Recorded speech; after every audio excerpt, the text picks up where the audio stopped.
హైదరాబాద్ శివారులో ఓ దారుణ హత్య. మహిళని అతి దారుణంగా కిరాతకంగా చంపేశారు. ఈ ఘటన సంచలనం రేపింది. నో డౌట్ నగల కోసమే దాడి చేశారు, చంపేశారు.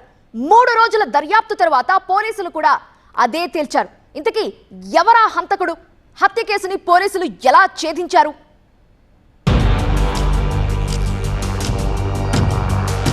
మేడ్చల్ శివారు అత్వల్లి గ్రామంలో ఒంటరి మహిళ హత్య కేసును ఛేదించారు పోలీసులు. చెవిదిద్దుల కోసమే ఓ యువకుడు ఈ కిరాతకానికి ఒడిగట్టినట్టు తేల్చారు.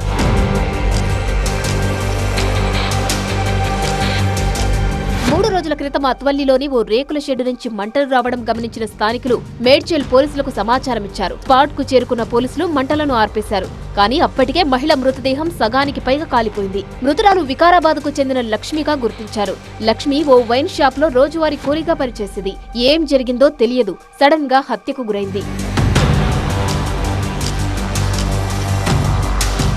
లేబర్ పనులు చేసే రాకేష్ తల్లితో కలిసి దిల్సుఖ్ నగర్ లో ఉంటున్నాడు. ఆర్థిక ఇబ్బందులతో సతమతమవుతున్నాడు.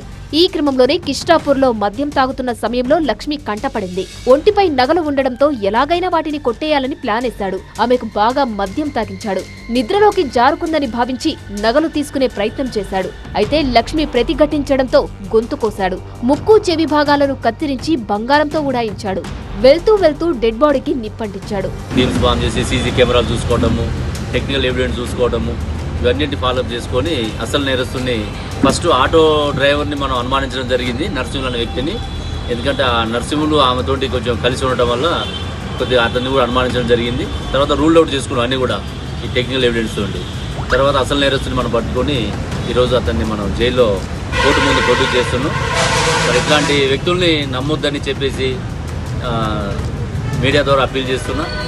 మర్డర్ మిస్టరీని సీరియస్ గా తీసుకున్న పోలీసులు సాంకేతిక ఆధారాలు, సీసీటీవీ ఫుటేజ్ తిరిగేసి నిందితుడిని అరెస్టు చేశారు.